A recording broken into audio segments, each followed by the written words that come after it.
They once dotted every rural road. Now they're vanishing from our landscape and our lives.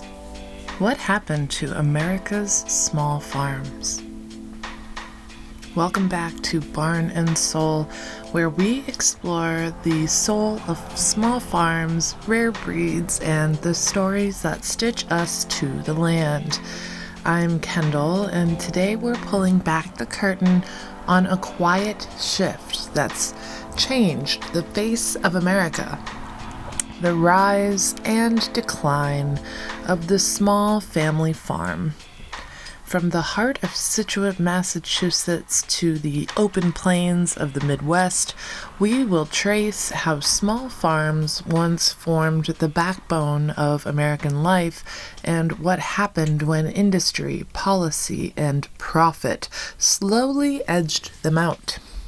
We'll also share a bit about our own roots here at Dalby, a place that's lived through these changes and is still in its own way standing, not as a relic, but instead as a reminder of what small farms can still offer in this world.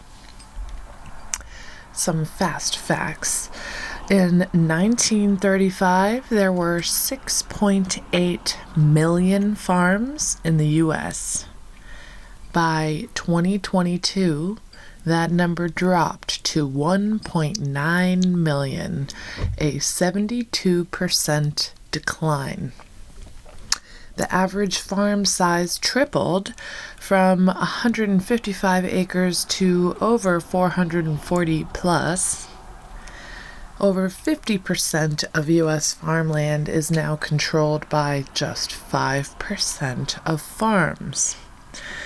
Small farms account for 90% of U.S. farms, but earn only about 25% of total farm income.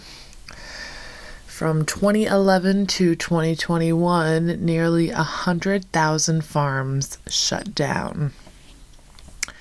The average U.S. farmer is now 58 years old, and fewer young people are stepping in. In Massachusetts, over 80% of farms are considered small, which basically means under 100,000 in sales.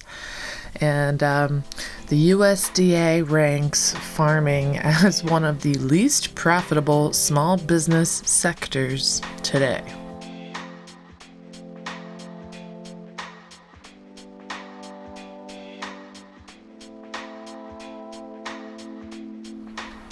Scituate, Massachusetts was built on the back of working land. Settled in the early 1600s by colonists from Plymouth and Kent, England, the town's name comes from the Wampanoag word Scituate, meaning cold brook, on an homage to the stream that still runs through our harbor. By the mid-1800s, agriculture thrived here. Fishing, shipbuilding, and farming coexisted, and nearly every family kept livestock or tended a kitchen garden. In 1860, John Dalby established what would become Dalby Farm, a small homestead woven into the fabric of Scituate town life, modest in size but rich in function and community. These early farms were not just economic engines, they were extensions of a family unit. Children helped with chores, and seasonal rhythms dictated work. Local markets kept food and money circulating close to home.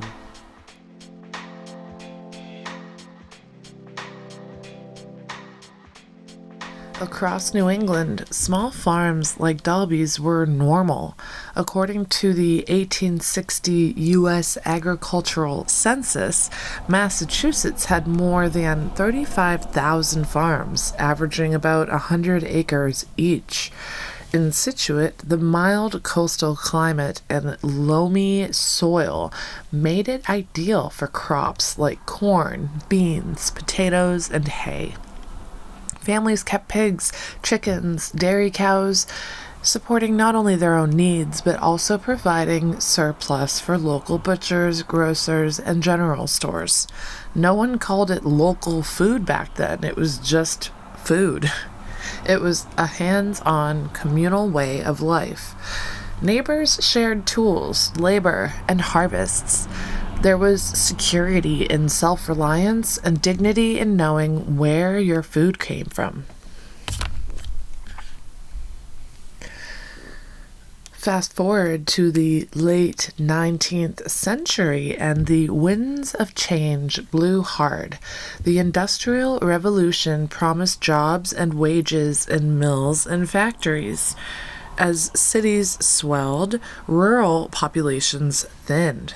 Trains and refrigeration made it very easy to, or I should say easier, to ship cheaper crops from the Midwest, undermining New England's farmers. Federal policy began to favor these large-scale commodity crops like corn, soy, and wheat over diversified family farms. In Massachusetts, by 1925, the number of farms had already dropped to around 25,000. So in coastal towns like Scituate, farmland slowly disappeared and was subdivided into neighborhoods, sold off for rising property values, or simply abandoned. The quiet loss wasn't marked by headlines, but by silence. The missing cows, the vanished fields, and the barns that leaned a little more each year.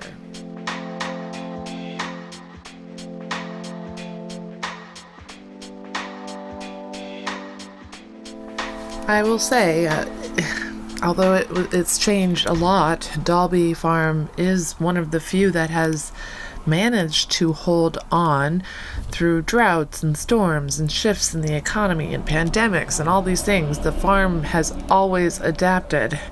Of course, in the early 2000s, once my brother and I were a bit older, my parents pivoted the farm's general mission and overall existence, to be honest, toward rare breed conservation and, I guess, in a sense, agritourism, if you will.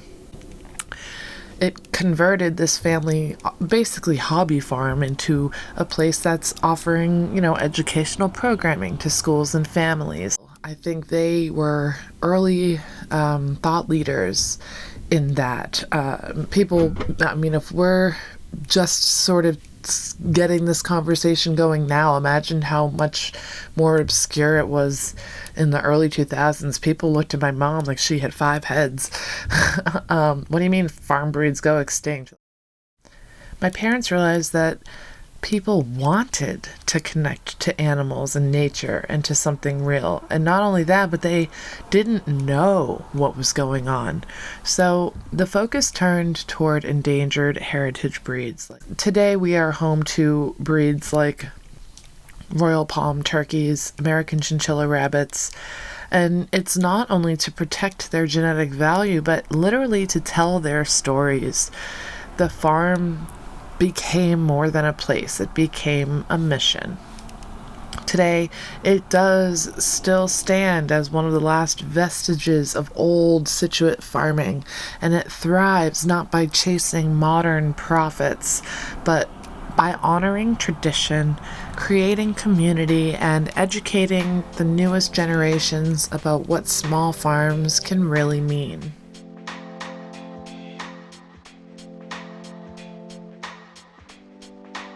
While the national trend still leans toward consolidation, cracks in the system have started to show. Supply chain breakdowns, climate change, and food transparency have all reignited interest in local food systems. Farmers markets, CSA programs, and farm-to-table dining aren't trendy necessarily. They're necessary. In Scituate and other Massachusetts towns, efforts to preserve farmland and support small-scale agriculture are growing.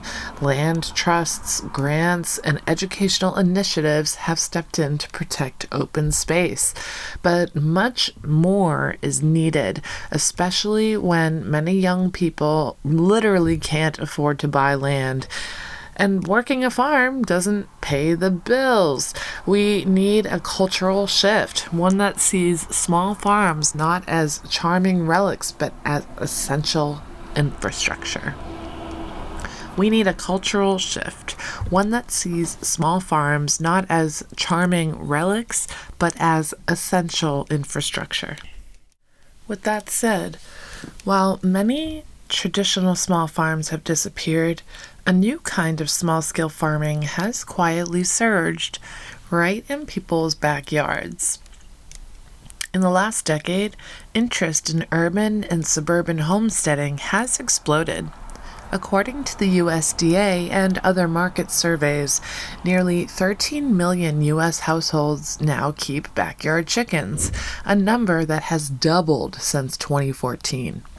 In 2020 alone, hatcheries saw up to 500% spikes in demand for chicks, particularly during COVID lockdowns. And Google Trends shows consistent spikes in search terms like how to raise chickens, starting a garden, and homestead skills year after year. But this isn't just about eggs or tomatoes. It's that cultural shift I was hoping for. People are turning to the land for therapy, purpose, and a break from this digital overwhelm. In a world where so much feels out of our control, there's something grounding about caring for animals, planting a seed, or milking a goat. Social media platforms, especially Instagram, TikTok, and yes, YouTube, have created a whole new economy of visibility for small farms, backyard chicken keepers, and rural creators. Hashtags like hashtag backyard chickens, hashtag homestead talk, and hashtag farm life aren't just aesthetic. They're how people learn, connect, and stay inspired. Here at Dalby, we've seen it too. Families visiting after following our animals online, young parents asking how to start their own coop, or listeners of this podcast finding community in the shared curiosity about heritage breeds and a slower pace of living. It's a reminder that while not everyone can own acres, everyone can participate in stewardship, education, or even just by choosing where their food comes from.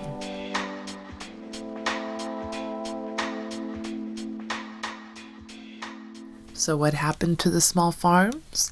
They were squeezed by industry, forgotten by policy, and priced out by progress, but they didn't disappear entirely. Many, like Dalby Farm, found new ways to stay relevant, rooted in tradition but growing in purpose.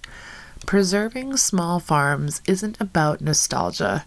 It's about biodiversity, food security, and resilience. It's about reconnecting with the land and with each other. Thank you for taking this walk through history with me. If you found this episode meaningful, consider sharing it with someone who believes in the power of small farms. And if you'd like to help us continue this mission, you yourself can sponsor an episode of this podcast or support the work I'm doing at littledalby.com. And of course, you can learn all about our farm and the family's mission itself at dalbyfarm.com. If you enjoyed this episode, please share, leave a comment, maybe a question I can answer in a future episode. subscribe to the channel, you know the whole deal. And of course, you can visit dolbyfarm.com. We do ship nationwide. Our country store has something for everybody. So I hope, and please know that all purchases, I believe it's at least 50% of each and every purchase goes directly back to the care and upkeep of this family farm. So we thank you very much. I hope this finds you well, and we'll see you next time. Oh, and don't forget to appreciate the rare and wonderful things in life.